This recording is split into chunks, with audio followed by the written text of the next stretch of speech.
நீங்கள் வெஸ்டர்ன் மீடியாவை பார்த்துட்டு நிறையா இன்ஃப்ளூயன்ஸ் ஆகிறாங்க. இந்தியன் மீடியாவுமே வந்து வெஸ்டர்ன் மீடியா என்ன சொல்லுதோ அதை தான் வந்து போடுறாங்களே வெளியே இங்கே ரியல் சுச்சுவேஷன் என்னென்னு தெரியறதில்ல. இங்கே ரியலாகவே நிமோனியா, ஆஸ்மா பேஷண்ட்ஸ் இப்போ அதிகமாக ஆகிறதுக்கு காரணம் என்னென்னா இந்த கிளைமேட்டு தான். இப்போ பார்த்தீங்கன்னா நான் இருக்கிற சிட்டிலேயே பார்த்தீங்கன்னா 0 டிகிரி போகுது. ஸோ இந்த கிளைமேட்டில் டிசம்பர் ஜனவரியில் இப்போன்னு இல்லை, நான் வந்து 2013 வந்து சைனாவில் இருக்கேன். எப்பயுமே டிசம்பர் ஜான்வரி பிப்ரவரி மந்தில் நிமோனியா வந்து கொஞ்சம் அதிகமாக தான் இருக்கும். அதே மாதிரி இன்ஃப்ளூயன்ஸான்னு சொல்கிறது, ஃப்ளூ, இது எல்லாமே நார்மலாகவே அதிகமாகும் டியூ டு கிளைமேட் சேஞ்சஸ் தான். இதை வந்து மற்றபடி இவங்க சொல்கிற மாதிரி புது வைரஸ் வருவாக இருக்குது, திரும்ப பேண்டமிக்கா, லாக்டவுனா, சைனா ஃபுல்லாக லாக்டவுனு, எமர்ஜென்சி அனௌன்ஸ் பண்ணாங்க. இங்கே இருக்கிற மக்கள்லாம் ரொம்ப கஷ்டப்படுறாங்க, சைனா அரசாங்கம் மறைக்குதுங்கிற மாதிரி எந்த ஒரு சுச்சுவேஷனும் கிடையாது.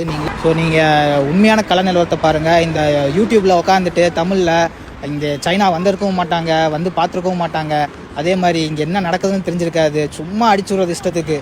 ஏன் இப்படி பண்ணுறீங்கன்னு தெரியல. ஏன்னா நீங்கள் சொல்கிறத தான் அங்கே இருக்கிற மக்கள் நம்புகிறாங்க. அங்கே இருக்கிற எங்களோட குடும்பங்கள் ஆகட்டும், இங்கே தமிழ் மாணவர்கள், இந்திய மாணவர்கள் படிக்க வந்தவங்களாகட்டும், எல்லாருமே வந்து அவங்க ஃபேமிலியில் பயப்படுறாங்க. நீங்கள் அங்கே போடுற தேவையில்லாத தகவல் கொடுக்குறதும், அதே மாதிரி யூடியூப் கிடச்சிருச்சு நம்ம தான் பெரிய இது அப்படின்னு நினச்சிட்டு போடுற வீடியோஸை நம்பி அவ்வளோ எங்களோட ஃபேமிலிஸும் பயப்படுறாங்க. இங்கே ரியல் சுச்சுவேஷன் பேடாக இருந்துச்சுன்னா நாங்களே வந்து பேடாக இருக்குன்னு நாங்களே ரிப்போர்ட் பண்ண போகிறோம். நான் இத்தனைக்கும் ஒரு மெடிக்கல் ப்ரொஃபஷன், நான் இங்கே தான் வேலை செய்கிறேன். எனக்கே வந்து பயத்தை உருவாக்குறாங்க. ஏன் இப்படி பண்ணுறீங்கன்னு தான் தெரியல.